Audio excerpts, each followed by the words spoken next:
constitue d'abord.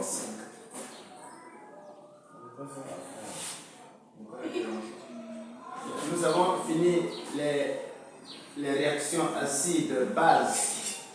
Donc dans la réaction acide base, on a vu comment doser une solution acide ou une solution basique. Quel est le principe? Pour doser une solution acide ou une solution basique, on fait tomber goutte à goutte une solution dont on connaît le volume et la concentration dans une solution que l'on veut déterminer le titre. Et à l'équivalence, nous avons dit que la quantité de matière, les quantités de matière, ces deux solutions sont égales. Et en ce moment, on a la formule à l'équivalence CAVA égale à CBVB. Ensuite, nous avons cité les solutions acides et les solutions basiques. Parmi les solutions acides que nous avons citées, nous avons le jus d'oseille, nous avons le jus de citron, nous avons le vinaigre, nous avons le coca. Tout ça sont des solutions acides. Et je vous avais dit que le coca, à ceux qui ont cité le coca est aigre normalement. Mais qu'est-ce qui fait que le coca soit sucré? C'est parce que on a ajouté beaucoup de sucre dans le coca pour masquer la saveur aigre. C'est comme le bissap que vous buvez. Le bissap normalement a une saveur aigre. Mais qu'est-ce qu'il faut ajouter? On ajoute beaucoup de sucre pour masquer la saveur aigre. Donc ça sont les solutions acides. Et on avait également les solutions basiques. Vous avez l'eau de javel, c'est une solution basique. Vous avez l'eau savonneuse, c'est une solution basique. Voilà pour ce qu'il faut retenir. Maintenant, aujourd'hui, nous allons voir la structure de la molécule d'eau. Tout le monde a déjà entendu parler de la molécule d'eau. De quoi est formée la molécule d'eau? Nous avons écrit la molécule d'eau est formée de deux atomes d'hydrogène unis à un atome d'oxygène par deux liaisons. Sa formule chimique est H2O. Lorsque vous regardez la formule que j'ai écrite ici, l'atome d'hydrogène et l'atome d'oxygène ont pratiquement la même taille. Donc ici, atome d'hydrogène, et là nous avons l'atome d'oxygène. Et le 2, l'indice 2, signifie tout simplement le nombre d'atomes d'hydrogène. Ici, nous avons quel indice ici? 0. 1. Nous avons l'indice 1 qui signifie un atome d'oxygène. Sa masse moléculaire est 18 grammes par mol. La molécule d'eau, c'est-à-dire, elle peut être représentée par deux modèles, à savoir le modèle éclaté et le modèle compact. Modèle éclaté.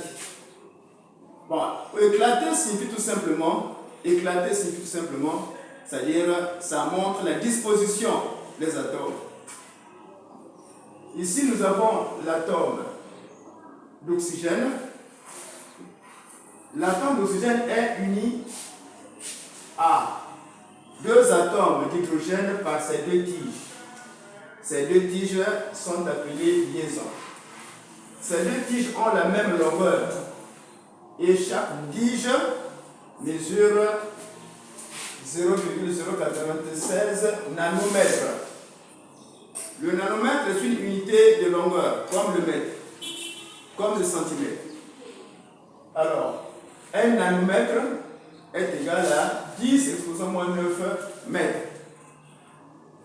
Donc, cette tige représente la liaison. Cette tige est appelée liaison. Et la longueur de chaque liaison, c'est 0,96 nanomètres. Là, vous avez l'atome d'hydrogène. Là, c'est l'atome d'oxygène. Là, c'est l'atome d'hydrogène.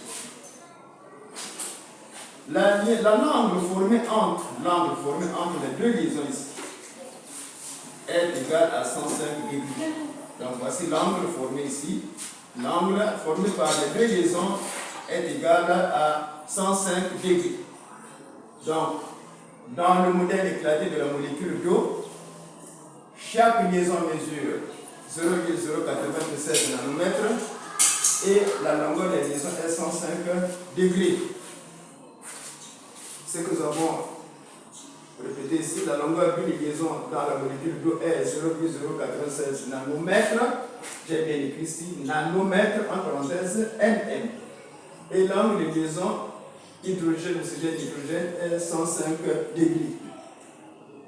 Modèle compact. Le modèle compact, c'est-à-dire les atomes sont soudés,